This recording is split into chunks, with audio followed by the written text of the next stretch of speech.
Victory vibes channel में आपका स्वागत है। एक शक्तिशाली राज्य इंद्रप्रस्थ में राजा धीरण न केवल अपनी शक्ति के लिए बल्कि अपनी तीव्र बुद्धि और गहरी समझदारी के लिए भी प्रसिद्ध थे। उनके दरबार में सबसे ज्ञानी मंत्री, सबसे वीर योद्धा और सबसे वफादार सेवक मौजूद थे। फिर भी राजा अक्सर सोचते, क्या लोग वास्तव में समझते हैं कि जीवन में सबसे महत्वपूर्ण क्या है? एक सुबह उन्होंने अपने दरबार की बुद्धि की परीक्षा लेने का निश्चय किया, एक ऐसे तरीके से जिसकी किसी को उम्मीद नहीं थी। जब सभी दरबारी और सेवक एकत्र हुए तो राजा गंभीर स्वर में बोले, मैं 3 प्रश्न पूछूंगा। जो सही उत्तर देगा उसे अपार धन से पुरस्कृत किया जाएगा, लेकिन यदि उत्तर गलत हुआ तो उसे 1 वर्ष अतिरिक्त राज्य की सेवा करनी होगी। दरबार में सन्नाटा छा गया। कुछ की आंखों में उत्साह था तो कुछ के चेहरों पर भय। फिर राजा ने अपने 3 रहस्यमयी प्रश्न प्रस्तुत किए। 1. सबसे महत्वपूर्ण समय कौन सा है? दूसरा, सबसे महत्वपूर्ण व्यक्ति कौन है? तीसरा, सबसे महत्वपूर्ण कर्म क्या है? कमरा तनाव से भर गया। ये कोई साधारण प्रश्न नहीं थे। दरबारियों ने चिंतित नजरों से एक दूसरे की ओर देखा। राजा बस मुस्कुराए और सभी को अगले दिन लौटने को कहा। उस रात पूरा महल हलचल में था। सबसे चतुर मंत्री गुप्त रूप से मिले और उत्तरों पर चर्चा करने लगे। सबसे महत्वपूर्ण समय अतीत है, एक विद्वान बोला। इतिहास ही सब कुछ तय करता है। नहीं, भविष्य अधिक महत्वपूर्ण है, दूसरे ने विरोध किया। बुद्धिमान व्यक्ति हमेशा आगे की योजना बनाता है। निस्संदेह सबसे महत्वपूर्ण व्यक्ति राजा है, एक दरबारी बोला। बिना राजा के राज्य नष्ट हो जाएगा। जब दरबार में चर्चाएं चल रही थीं, तब राजा के 2 विश्वसनीय सेवक राघव और देवन भी अपने उत्तर तैयार कर रहे थे। राघव, जो अहंकारी था, आत्मविश्वास से भरा हुआ था। मैं राजा को प्रभावित करूंगा और इनाम जीतूंगा। देवन, जो विनम्र और विचारशील था, पूरी रात सितारों को देखते, हवा की सरसराहट सुनते और राजा के शब्दों पर चिंतन करते बिताई।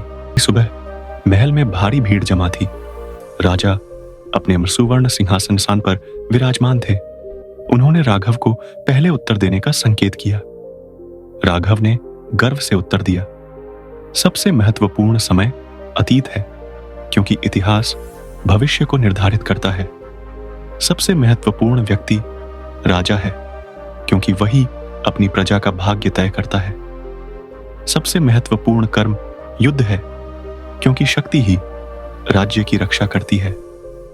वह गर्व से खड़ा रहा, प्रशंसा की प्रतीक्षा में, लेकिन राजा के चेहरे पर कोई भाव नहीं था। तब देवन आगे बढ़ा। उसकी आवाज शांत लेकिन दृढ़ थी। सबसे महत्वपूर्ण समय अभी है। अतीत बीत चुका है और भविष्य अनिश्चित है। हमारे पास केवल वर्तमान ही है। सबसे महत्वपूर्ण व्यक्ति वही है जो इस क्षण हमारे साथ है, क्योंकि हर व्यक्ति मायने रखता है। सबसे महत्वपूर्ण कर्म अच्छा करना है, क्योंकि करुणा और प्रेम ही दुनिया को बदल सकते हैं।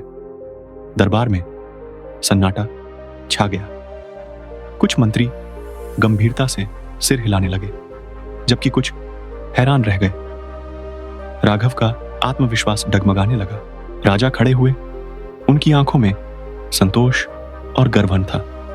देवन, तुमने सत्य कहा है, राजा बोले।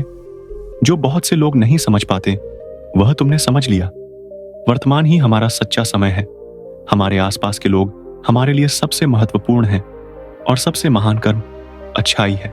दरबार में तालियों की गड़गड़ाहट गूंज उठी। राघव ने सिर झुका लिया। उसे अपनी भूल समझ आ गई। वह अतीत और शक्तिमान में उलझा था, जबकि देवन ने जीवन के गहरे अर्थों को समझ लिया था। उस दिन देवन को सोने और सम्मान से पुरस्कृत किया गया। लेकिन उससे भी बढ़कर पूरा राज्य एक ऐसी सीख से समृद्ध हुआ जिसे वे कभी नहीं भूलेंगे। इस कहानी से हमें यह सीखने को मिलता है कि वर्तमान में जियो, क्योंकि अतीत बीत चुका है और भविष्य अनिश्चित है। अपने आसपास के लोगों को महत्व दो, क्योंकि वे तुम्हारे जीवन को अप्रत्याशित रूप से प्रभावित करते हैं। दयालु बनो, क्योंकि सच्ची शक्ति हमारे अच्छे कर्मों में निहित होती है। अगर आपको इस तरह की कहानियां पसंद है तो कृपया हमारे चैनल को लाइक, शेयर और सब्सक्राइब करना न भूलें।